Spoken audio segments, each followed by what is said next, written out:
Ah, Thanksgiving. We meet again. You are tradition. You are food. A little bit of football. But most of all, your perspective. And these days, we can be thankful for that. Thankful for Zeke. Thankful for Alex. Thankful for Chase CD.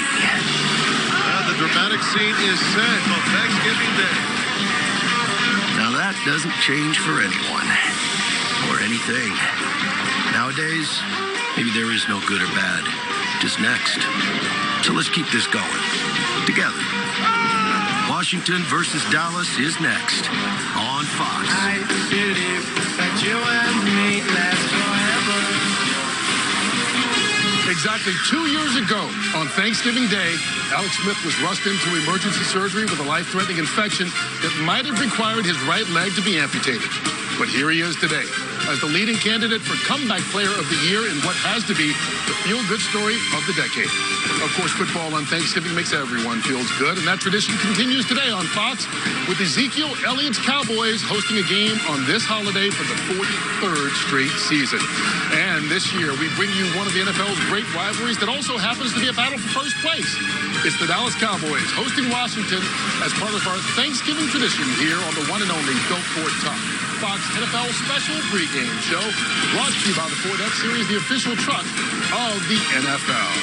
Coming out here in Southern California where the weather is beautiful, and stay a while, folks.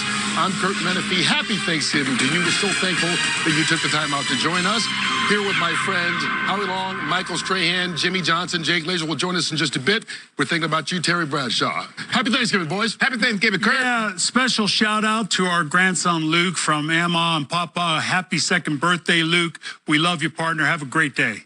Yeah, happy Thanksgiving and happy birthday from all of us. All right, look, this Thanksgiving is definitely different for all of us all around the country. But if there's one thing that we can all gather around and laugh about together, it's the state of the race in the NFC East. Welcome to the NFC East Turkey Trot. Here they go. I think. Well, looks like Dallas is up front thanks to a gift from that Falcon. Now the Eagles are taking control. Wait, no. Turns out they are out of control. Oh, and here comes the Giants with a mad dash.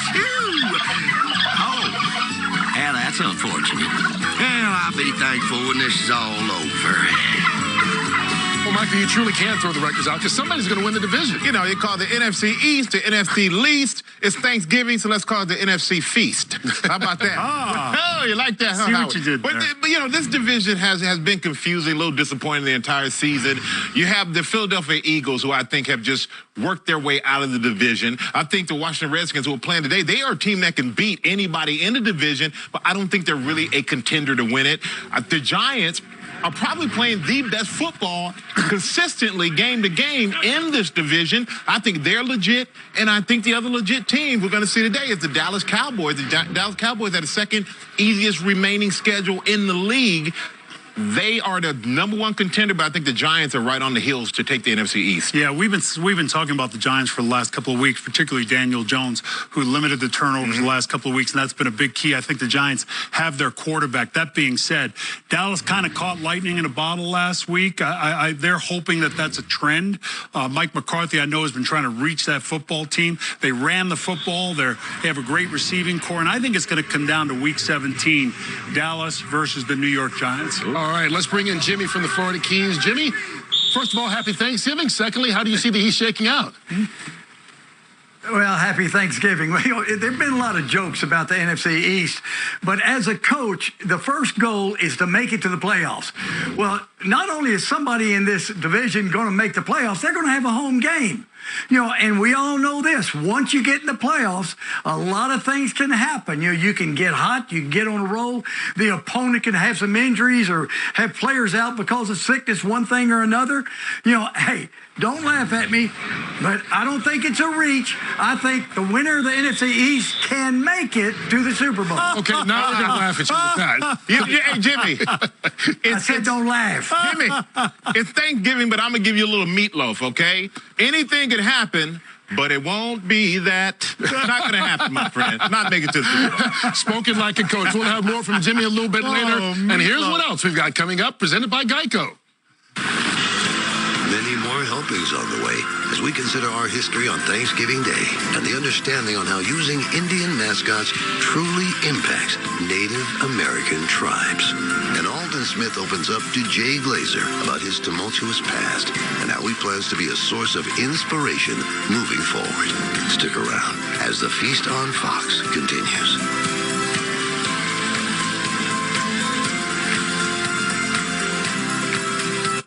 Without the fans, pro football wouldn't exist. And now the biggest fans are being inducted into the Ford Hall of Fans in Canton, Ohio.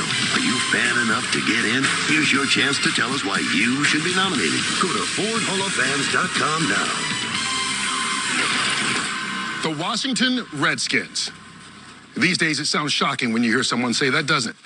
Well, the Washington football team had that name before they were the Washington football team. It dates back to the early 1930s when they were the Boston Redskins. After decades of complaints and in the rise of racial awareness this summer, the team decided to move on from that name. But as former NFL player Jim Warren, a Lakota tribal member who's now a Native activist, wants us all to understand, no longer using nicknames that Indigenous people find offensive and dropping the use of their likeness as mascots is just the tip of the iceberg when it comes to understanding the plight of Native Americans today.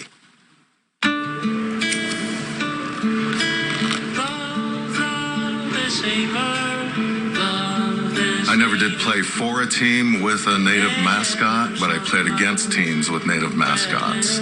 So obviously I was a target of people that wanted to say things like scalp the Indian or cut your hair. When we hear that term red skin, we know that it's a term of our pelts, our scalps, that were bounties that were paid to bounty hunters. This negative imagery is getting most of the press, yet there's deeper issues in Indian country.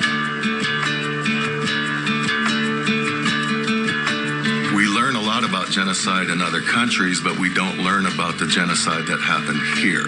Back in 1890, the 7th Cavalry really wanted to get us back for Custer's last stand. When you look at the Wounded Knee grave site, my family is number 18 on that list of families that perished that day.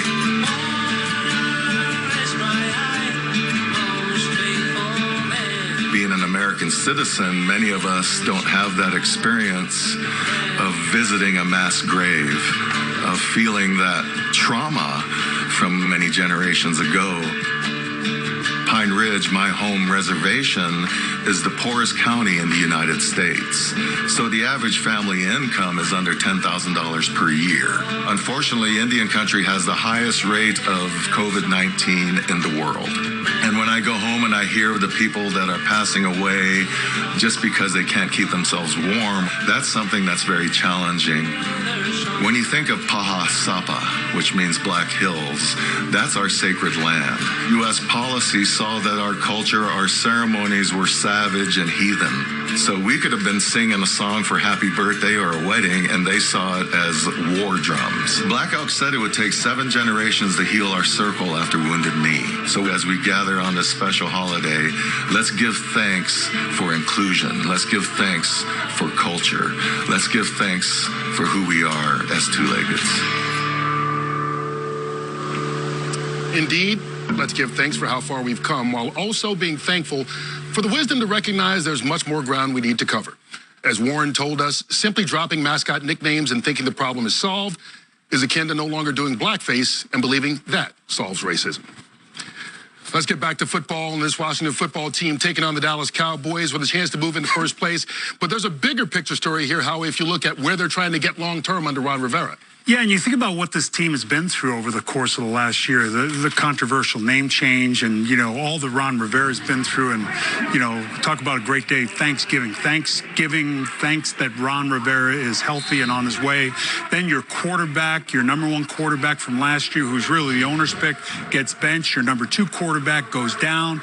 Alex Smith is a great story, but they're an organization that really doesn't have that guy, a quarterback, moving forward. Now, conventional wisdom would say you tank. I don't think Ron Rivera has any tank in him. I think the model they're looking at is the Miami model from last year, where we sort of tanked for 2 of a 2 ended up falling to them because of injury, and it ended up carrying over into this year, and you see where Miami is. That's what he wants to teach this young football team, how to win. We are moments away from kickoff between Dallas and Washington. Hopefully, we can create a few more Thanksgiving memories for you. I'd say my most recent favorite Thanksgiving memory was got to eat a turkey leg on the field after the game, which was pretty cool because I remember watching games growing up and seeing dudes getting to eat turkey legs on the field after the game if they had a good game. And so to get to do that was pretty surreal for me.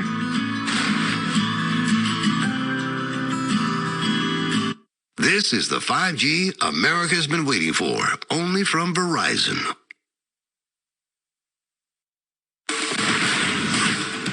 Well, the Thanksgiving countdown to kickoff continues. Here's the Cowboys and Washington football team get ready to renew one of the oldest and best rivalries in the entire National Football League. But unfortunately, this latest edition comes on the heels of a tragic event at the Cowboys facility this week. Tuesday morning, the team's strength coach, Marcus Paul, collapsed while talking to several players suffering a medical emergency from which he never recovered. Paul passed away yesterday at the age of 54. Now, we always like to say that life is bigger than football as we bring in Jimmy Johnson. This is a guy who is beloved around the National Football League. Within this team, certainly our condolences go out to his family. But I just cannot imagine being inside the heads of these players trying to play a football game 48 hours after witnessing that. Yeah, Kurt. And first of all, like you say, our thoughts and prayers are with Marcus's family. And, people have to understand that players get really close to the strength and conditioning coach because they spend so much time together throughout the year. And I've had to deal with this a couple of times in my coaching career. And you don't want to be insensitive to the family of someone that everybody really cared about. But you do have a job and responsibility. Now, there's no doubt these players will give a supreme effort, but you do have to be concerned. Are they prepared because they missed practice time? And how well will their focus be? Now, Michael, I know that y'all were very close, and he was your guy with the Giants. Yeah, he was my guy, Jimmy, and we won a Super Bowl together. He's 11 years with the Giants. And as you said, you do become very close to your weight and strength and conditioning coaches. And I was very close to Marcus. He was my bus ride to the airplane buddy. Bus ride guys special. Yeah, bus ride guys are special. How in the jokes about his outfits and everything else. And he was just the nicest guy you can ask for. And so my prayers, my love, and my condolences are with Marcus's family. Absolutely. And you can tell, obviously, the Cowboys players thinking about him today. The team has also added a sticker on the back of the helmets with the initials MP in honor of Marcus Paul. Now, as we shift kind of back to football a little bit, look, it's not life or death, and we know that. But at times, it actually was pretty close for Cowboys defensive end Alden Smith. But with the help of our guy, Jay Glazer, the former first-round pick made it back to the NFL this season after 4 years of literally struggling on the streets. Yeah, Kurt, listen, I believe in second, third, fourth, and even fifth chances because you never know which chance could lead to redemption.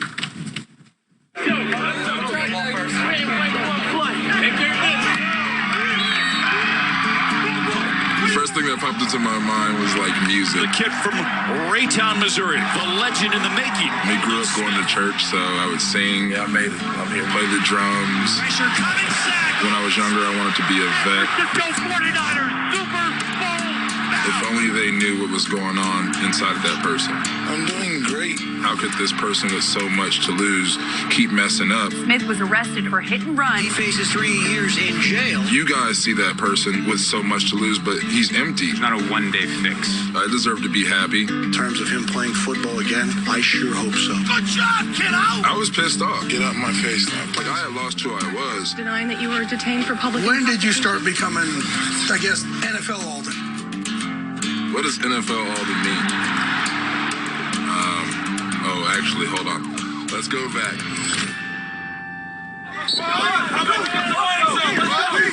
Hit, go.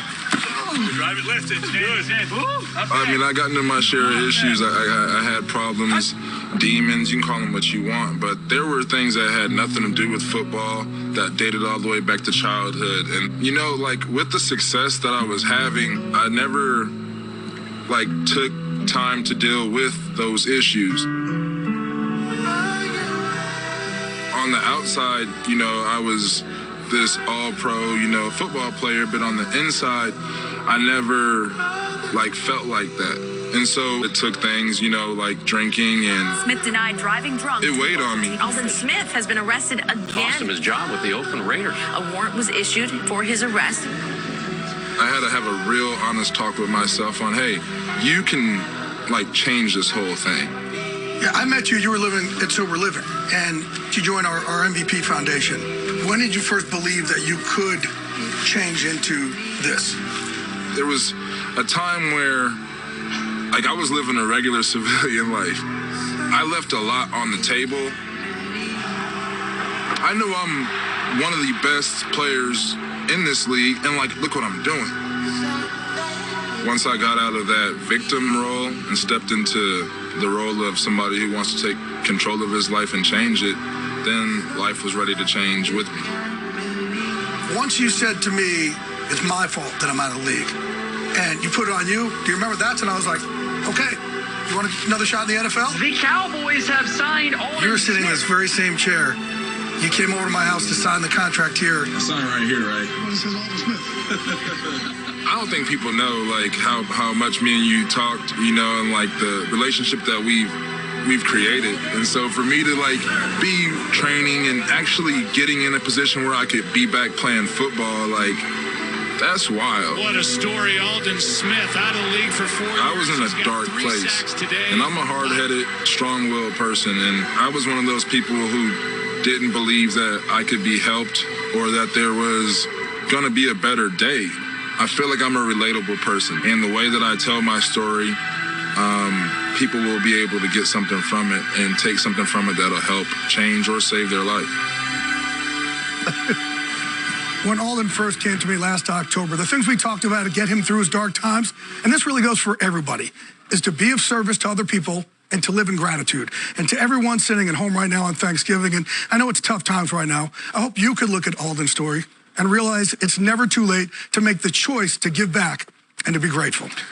Great job with the story. Yeah. Special job with Aldon Smith. And you can see there, and obviously the work you do at MVP, you know a lot more about guys bottoming out and recovering. You can see that this is a changed man. Yes. For sure. And as a sign of gratitude to you, I know this week he presented you with a $20,000 check for your organization, Emerging Vets and Players. Just a small token of his gratitude, but his play on the field each and every week does just that. And he has a lot of vets who'll be out there with him today in the soul. The work that this guy does. Amen to that. You know, we no kid a lot, but this guy right here is special. I love you. Thank you, man. He really is. Congratulations. Thank you, brother. Appreciate it. All right, guys, before we get to our picks, a reminder for you at home that you can play the Fox Sports Super 6. Win $50,000, but you got to log on, download the app, and play it before today's game starts. 1 million people have already done so. As we get ready for our picks, Jimmy Johnson, Washington, or Dallas? Who are you taking? Kurt, I've got the Dallas Cowboys by 3, and Michael Strahan, don't you laugh at me. It's still within reach. It's in within. You can reach it. Whatever. I'm going to take the Dallas Cowboys today. I'm going to take them by 7. I'm going to take Dallas Cowboys by 8. No, you tricked me. If everybody's taking Dallas, you know that means load up on Washington. That'll do it for us. Kickoff Jimmy, is next. put your Joe, hand down. Troy, That Christina, and Aaron will have the game for you. Happy Thanksgiving to all of you. Thank you so much for watching this Built for Tough Fox NFL special pregame show. It's Dallas and Washington on the other side.